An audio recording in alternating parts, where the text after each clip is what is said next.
Let's start with a review of the burning UFC 2067 tournament. The card of this event was packed with stars of different sizes and attracted our attention with explosive and hyped fights between fighters of different weight categories. Blachowicz, Yan, Sandhagen, Chimaev are only a small proportion of athletes who have a huge audience and a significant background behind their performances.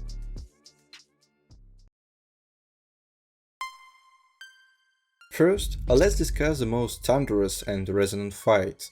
The main hype train of 2020's year, Chimaev, fought with a representative of the Celestial Empire, Legion Lian. In fact, the duel with this opponent was the first serious test for the Swede, but Li's style, weak in wrestling and grappling, made him something clear favorite. As 6-time Swedish wrestling champion, Chimaev has been recovering from coronavirus for a long time, and his return should have answered many questions. And this duel was extremely eloquent.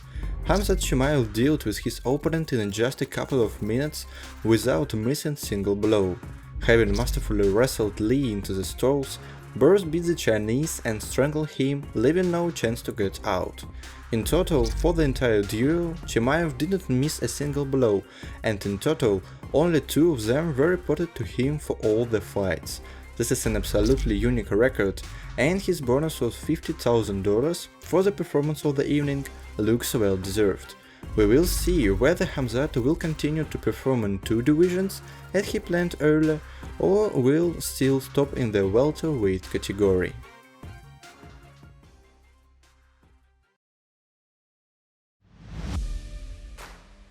Islam Makhachev, referred to by the majority as the future champion, dealt with Dan Hooker in the best wrestling traditions. Before the fight, the Hangman repeatedly mentioned his wrestling, calling its hidden strengths. Makhachev is known for his skills on the ground, but he continues to build up his advantage in the stand. The whole duel ended extremely quickly. On the second attempt, the Dagestani transfers the battle to the flooring and playfully goes to the Kimura strangulation reception. After a couple of moments, Dan knocks, and this fight is only an additional confirmation that styles make a fighting game. An extremely strong striker Hooker, who chopped with Poirier all 5 rounds bone to bone, couldn't oppose absolutely nothing to the Russian fight.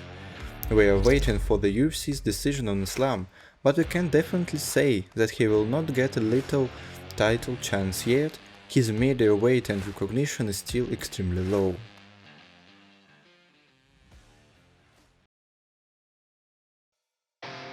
The next is a fight for the interim title of the lightest division between Russian Petr Yan and American Corey Sandhagen. No Mercy lost his belt after being disqualified due to a banned knee strike in a one-sided beating of Sterling. However, he couldn't get a rematch for the previous regalia. Aljo withdrew from the fight, and Corey Sandhagen came out to replace him. Able to whip opponents alive with elbows and knees, Corey is a basic kickboxer of the elite level with an extremely typical footwork. As the American himself said, for him this battle was not a short notice since he began preparations much earlier than he signed the contract. The fight itself was full of bright moments. Corey's trademark knees reached the goal, and Yan's back fist tearing the air effectively threw his opponent away. The first round definitely took Sandhagen due to the high pace, colossal trampometry and powerful percussive skills.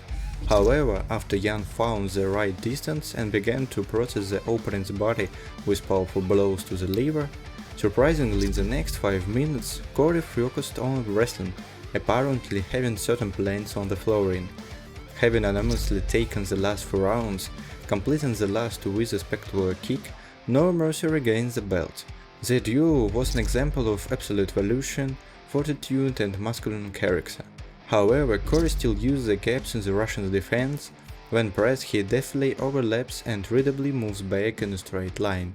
This problem first was identified by Jose Aldo, but so far Yan has not fixed this blank at all.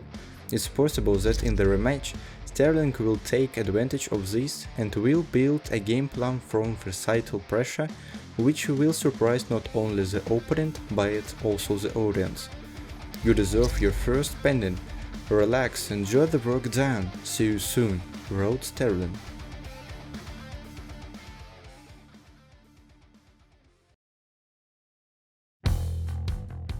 Jan Blachowicz, who led the tournament with Chimaev Teixeira, held his second belt defense in the light heavyweight division. Both fighters had warm friendly relations, and there was no trash in the promotion of this fight at all. From the first seconds, Glover showed that he did not intend to fight the Pole in the stands and transferred the fight to the flooring, where he forced Blachowicz to spend a lot of his strength. In the second round, Jan successfully defended himself until he fell to the floor, where Teixeira perfectly completed the strangulation, becoming the oldest UFC champion. It's surprising that Blachowicz himself has this regalia before. A very ambiguous duel led to a change of champions. This is the case when I'm happy in both outcomes. We wish Glover and Jan a quick recovery and new high-profile events.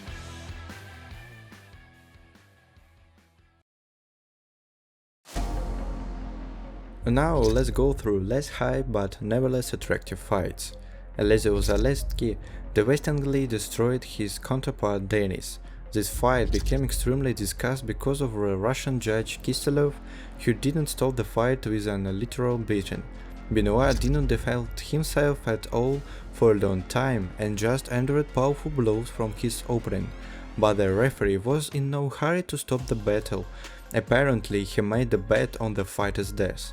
Journalists, commentators and the whole audience shouted and begged for a stop, but Kiselev was relentless, and immediately after this fight he was suspended from the judging of the subsequent fights for excessive cruelty and incompetence. That's how they talk about him on Twitter. Today this ref chose violence, what else does he need to stop this? Wrote fighter Sterling.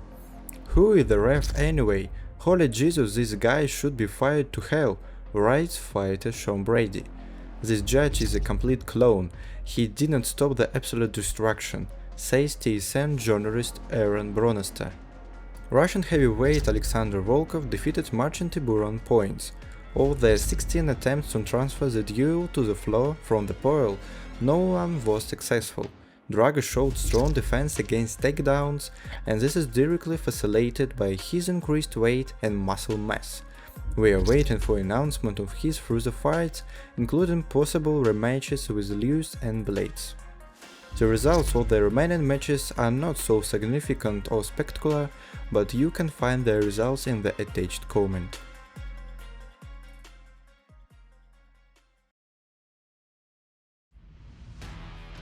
What's next? Like, subscribe to the channel and share your thoughts in the comments.